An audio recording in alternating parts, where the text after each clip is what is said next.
Chapter 15. The Dying of the Dragons. The Red Dragon and the Gold. The dance of the dragons entered a new stage after the death of Lucerys Valerion in the Stormlands and the murder of Prince Jaehaerys before his mother's eyes in the Red Keep. For both the Blacks and the Greens, blood called to blood for vengeance. And all across the realm, lords called their banners, and armies gathered and began to march. In the Riverlands, raiders out of Raventry, flying Rhaenyra's banners, crossed into the lands of House Bracken, burning crops, driving off sheep and cattle, sacking villages, and despoiling every sept they came on. The Blackwoods were one of the last houses south of the Neck who still followed the old gods. When the Brackens gathered a strong force to strike back, Lord Samwell Blackwood surprised them on the march, taking them unawares as they camped beneath a riverside mill. In the fight that followed, the mill was put to the torch, and men fought and died for hours bathed in the red light of the flames. Sir Amos Bracken, leading the host from Stonehenge, cut down and slew Lord Blackwood in single combat, only to perish himself when a weirwood arrow found the eye slit of his helm and drove deep into his skull. Supposedly that shaft was loosed by Lord Samwell's 16-year-old sister, Alysanne, who would later be known as Black Ally, but whether this is fact or mere family legend cannot be known. Many other grievous losses were suffered by both sides in what became known as the Battle of the Burning Mill. And when the Brackens finally broke and fled back unto their own lands under the command of Sir Amos's bastard half-brother, Sir Raylan Rivers, it was only to find that Stonehenge had been taken in their absence. Led by Prince Daemon on Caraxes, a strong host made up of Daeries, Roots, Pipers, and Freys had captured the castle by storm in the absence of so much of House Bracken's strength. Lord Humphrey Bracken and his remaining children had been made captive, along with his third wife and baseborn paramour. Rather than see them come to harm, Sir Raylan yielded. With House Bracken thus broken and defeated, the last of King Aegon's supporters in the Riverlands lost heart and laid down their own swords as well. Yet it must not be thought that the Green Council was sitting idle. Sir Otto Hightower had been busy as well, winning over lords, hiring sellswords, strengthening the defenses of King's Landing, and assiduously seeking after other alliances. After the rejection of Grand Maester Orwyle's peace overtures, the Hand redoubled his efforts, dispatching ravens to Winterfell and the Eyrie, to Riverrun, White Harbor, Gulltown, Bitterbridge, Fair Isle, and 100 other keeps and castles. Riders galloped through the night to holdings closer to hand, to summon their lords and ladies to court to do fealty to King Aegon. Sir Otto also reached out to Dorne, whose ruling prince, Corin Martell, had once warred against Prince Daemon in the Stepstones, but Prince Corin spurned his offer. Dorne has danced with dragons before, he said. I would sooner sleep with scorpions. Yet Sir Otto was losing the trust of his king, who mistook his efforts for inaction, and his caution for cowardice.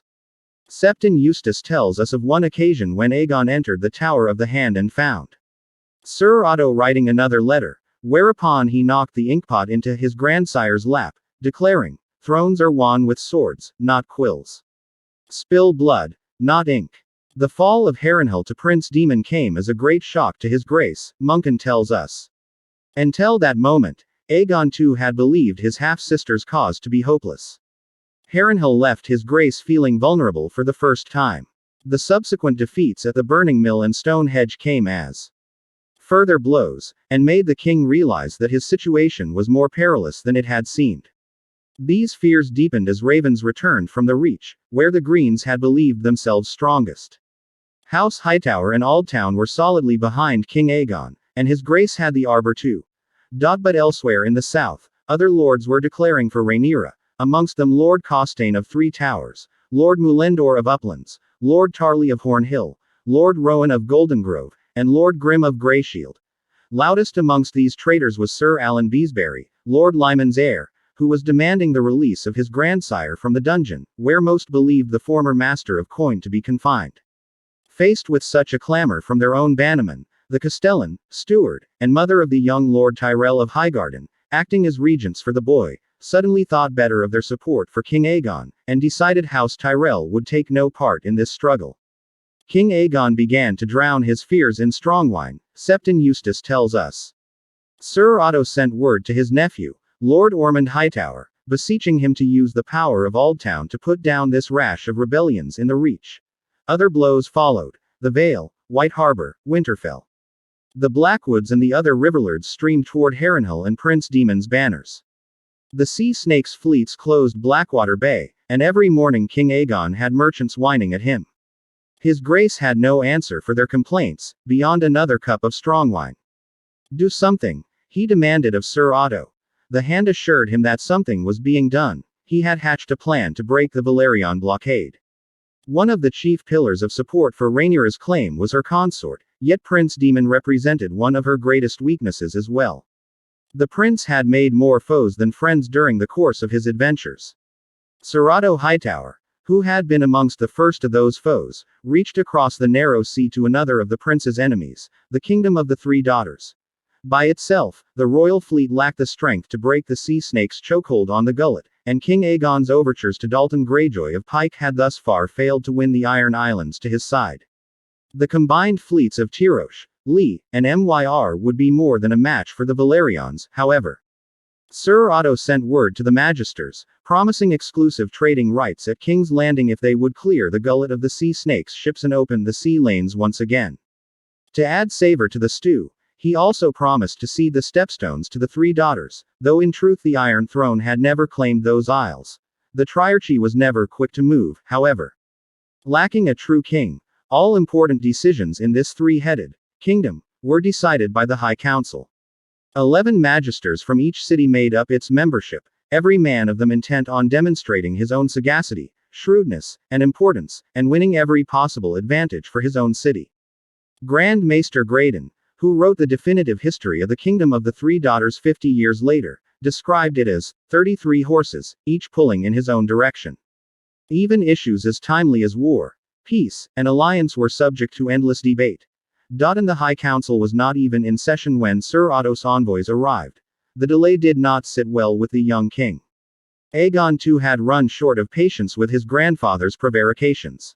Though his mother, the Dowager Queen Alicent, spoke up in Sir Otto's defense, his Grace turned a deaf ear to her pleading. Summoning Sir Otto to the throne room, he tore the chain of office from his neck and tossed it to Sir Criston Cole. "My new hand is a steel fist," he boasted. "We are done with writing letters." Sir Criston wasted no time in proving his mettle. "It is not for you to plead for support from your lords, like a beggar pleading for alms," he told Aegon. "You are the lawful king of Westeros, and those who deny it are traitors. It is past time they learned the price of treason. First to pay that price were the captive lords languishing in the dungeons under the Red Keep, men who had once sworn to defend the rights of Princess Rhaenyra and still stubbornly refused to bend the knee to King Aegon. One by one they were dragged out into the castle ward, where the king's justice awaited them with his axe. Each man was given one final chance to swear fealty to his Grace. Only Lord Butterwell, Lord Stokeworth, and Lord Rosby chose to do so. Lord Hayford, Lord Merryweather, Lord Hart, Lord Buckler, Lord Caswell, and Lady Fell valued their sworn word more than their lives, and were beheaded each in turn, along with 8 landed knights and 20 servants and retainers. Their heads were mounted on spikes above the city's gates. King Aegon also desired to avenge the murder of his heir by blood and cheese by means of an attack on Dragonstone, descending on the island Citadel on Dragonback to seize or slay his half-sister and her bastard sons. It took all of the Green Council to dissuade him. Sir Criston Cole urged a different course. The pretender princess had made use of stealth and treachery to kill Prince Jaehaerys. Cole said, "Let them do the same. We will pay the princess back in her own bloody coin," he told the king. The instrument the Lord Commander of the Kingsguard chose for the king's vengeance was his sworn brother, Sir Eric Cargyle. Sir Eric was intimately familiar with the ancient seat of House Targaryen, having visited there often during the reign of King Viserys. Many fishermen still plied the waters of Blackwater Bay, for Dragonstone depended on the sea for sustenance. It would be a simple thing to deliver Cargyle to the fishing village under the castle. From there he could make his own way to the Queen. And Sir Eric and his brother Sir Eric were twins, identical in all respects. Not even their fellows of the Kingsguard could tell the two apart, both Mushroom and Septon Eustace assert. Once clad in white, Sir Eric should be able to move freely about Dragonstone, Sir Criston suggested. Any guards who chanced to encounter him would surely mistake him for his brother. Sir Eric did not undertake this mission happily. Indeed, Septon Eustace tells us, the troubled knight visited the Red Keep Sept on the night he was to sail, to pray for forgiveness to our Mother above. Yet as Kingsguard, Sworn to obey king and commander, he had no choice in honor but to make his way to Dragonstone, clad in the salt-stained garb of a simple fisherman. The true purpose of Sir Eric's mission remains a matter of some contention. Grand Maester Munkin tells us that Cargyle had been commanded to slay Rhaenyra, putting an end to her rebellion at a stroke, whilst Mushroom insists that her sons were Cargyle's prey, that Aegon II wished to wash out the blood of his murdered son with that of his bastard nephews, Jacaerys and Joffrey, strong. Sir Eric came ashore without hindrance, donned his armor and white cloak, and had no trouble gaining entrance to the castle in the guise of his twin brother, just as Criston Cole had planned. Deep in the heart of Dragonstone, however, as he was making his way to the royal apartments, the gods brought him face to face with Sir Eric himself, who knew at once what his brother's presence meant. The singers tell us that Sir Eric said, "I love you, brother," as he unsheathed his blade, and that Sir Eric replied, "And I you, brother," as he drew his own. The twins battled for the best part of an hour, Grand Maester Munkin says. The clash of steel on steel woke half of the Queen's court, but the onlookers could only stand by helplessly and watch, for no man there could tell which brother was which. In the end, Sir Eric and Sir Eric dealt each other mortal wounds, and died in one another's arms with tears upon their cheeks. Mushroom's account is shorter, saltier, and altogether nastier. The fight lasted only moments, our fool says. There were no declarations of brotherly love, each Cargyle denounced the other as a traitor as they clashed. Sir Eric, standing above his twin on the spiral steps, struck the first mortal blow, a savage downward cut that nigh took his brother's sword arm off at the shoulder, but as he collapsed Sir Eric grasped his slayer's white cloak and pulled him close enough to drive a dagger deep into his belly. Sir Eric was dead before the first guards arrived, but Sir Eric took 4 days to die of his gut wound, screaming in horrible pain and cursing his traitor brother all the while. For obvious reasons, singers and storytellers have shown a marked preference for the tale as told by Munkin. Maesters and other scholars must make their own determination as to which version is more likely. All that Septon Eustace says upon the matter is that the Cargyle twins slew each other, and there we must leave it. Back in King's Landing, King Aegon's Master of Whisperers, Larry Strong the Clubfoot, had drawn up a list of all those lords who gathered on Dragonstone to attend Queen Rhaenyra's coronation and sit on her Black Council. Lords Celtigar and Valerion had their seats on islands. As Aegon II had no strength at sea, they were beyond the reach of his wrath. Those Black Lords whose lands were on the mainland enjoyed no such protection, however. With 100 knights and 500 men at arms of the royal household, augmented by 3 times as many hardened sellswords, Sir Criston marched on Rosby and Stokeworth, whose lords had only recently repented of their allegiance to the Queen, commanding them to prove their loyalty by adding their power to his own. Thus augmented, Cole's host advanced upon the walled harbor town of Duskendale, where they took the defenders by surprise. The town was sacked, the ships in the harbor set afire, Lord Darkland beheaded. His household knights and garrison were given the choice between swearing their swords to King Aegon or sharing their lord's fate. Most chose the former. Rook's Rest was Sir Criston's next objective. Forewarned of their coming, Lord Staunton closed his gates and defied the attackers. Behind his walls, his lordship could only watch as his fields and woods and villages were burned, his sheep and cattle and smallfolk put to the sword. When provisions inside the castle began to run low, he dispatched a raven to Dragonstone, pleading for succor. The bird arrived as Rhaenyra and her blacks were mourning Sir Eric and debating the proper response to Aegon the Usurper's latest attack. Though shaken by this attempt on her life, or the lives of her sons, the Queen was still reluctant to attack King's Landing. Munkin, who, it must be remembered, wrote many years later, says this was because of her horror of kinslaying. Maegor the Cruel had slain his own nephew Aegon, and had been cursed thereafter, until he bled his life away upon his stolen throne. Septon Eustace claims Rhaenyra had a mother's heart that made her reluctant to risk the lives of her remaining sons. Mushroom alone was present for these councils, however, and the fool insists that Rhaenyra was still so griefsick over the death of her son Lucerys that she absented herself from the war council, giving over her command to the sea snake and his wife, Princess Rhaenys.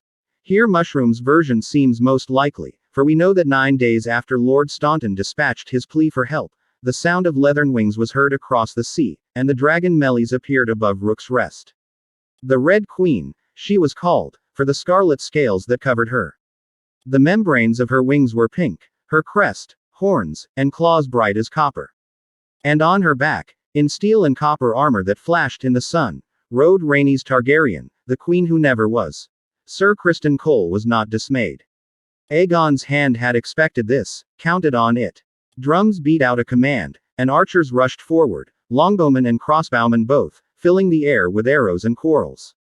Scorpions were cranked upward to loose iron bolts of the sort that had once felled Merryxes in Dorne. Meleys suffered a score of hits, but the arrows only served to make her angry. She swept down, spitting fire to right and left. Knights burned in their saddles as the hair and hide and harness of their horses went up in flames. Men at arms dropped their spears and scattered. Some tried to hide behind their shields, but neither oak nor iron could withstand Dragon's breath. Sir Criston sat on his white horse shouting, "Aim for the rider," through the smoke and flame. Meleys roared, smoke swirling from her nostrils, a stallion kicking in her jaws as tongues of fire engulfed him. Then came an answering roar. 2 more winged shapes appeared. The king astride Sunfire the Golden, and his brother Aemond upon Vhagar. Criston Cole had sprung his trap, and Rhaenys had come snatching at the bait. Now the teeth closed round her. Princess Rhaenys made no attempt to flee. With a glad cry and a crack of her whip, she turned Meleys toward the foe. Against Vhagar alone she might have had some chance, but against Vhagar and Sunfire together, doom was certain. The dragons met violently 1,000 feet above the field of battle, as balls of fire burst and blossomed, so bright that men swore later that the sky was full of suns. The crimson jaws of Meleys closed round Sunfire's golden neck for a moment, till Vhagar fell upon them from above. All 3 beasts went spinning toward the ground. They struck the ground so hard that stones fell from the battlements of Rook's Rest half a league away. Those closest to the dragons did not live to tell the tale. Those farther off could not see for the flame and smoke. It was hours before the fires guttered out. But from those ashes, only Vhagar rose unharmed. Meleys was dead, broken by the fall and ripped to pieces upon the ground. And Sunfire, that splendid golden beast, had 1 wing half torn from his body, whilst his royal rider had suffered broken ribs, a broken hip, and burns that covered half his body. His left arm was the worst. The dragon flame had burned so hot that the king's armor had melted into his flesh. A body believed to be Rhaenys Targaryen was later found beside the carcass of her dragon, but it was so blackened that no one could be sure it was her. Beloved daughter of Lady Jocelyn Baratheon and Prince Aemon Targaryen, faithful wife to Lord Corlys Velaryon, mother and grandmother, the queen who never was lived fearlessly, and died amidst blood and fire. She was 55 years old. 800 knights and squires and common men lost their lives that day as well. Another 100 perished not long after, when Prince Aemond and Sir Criston Cole took Rook's Rest and put its garrison to death. Lord Staunton's head was carried back to King's Landing and mounted above the old gate. But it was the head of the dragon Meleys, drawn through the city on a cart, that awed the crowds of smallfolk into silence. Septon Eustace tells us that thousands left King's Landing afterward, until the Dowager Queen Alicent ordered the city gates closed and barred. King Aegon II did not die, though his burns brought him such pain that some say he prayed for death. Carried back to King's Landing in a closed litter to hide the extent of his injuries, his grace did not rise from his bed for the rest of the year. Septons prayed for him. Maesters attended him with potions and milk of the poppy, but Aegon slept 9 hours out of every 10, waking only long enough to take some meager nourishment before he slept again. None was allowed to disturb his rest, save his mother the Queen Dowager and his hand, Sir Criston Cole. His wife never so much as made the attempt, so lost was Helaine her own grief and madness.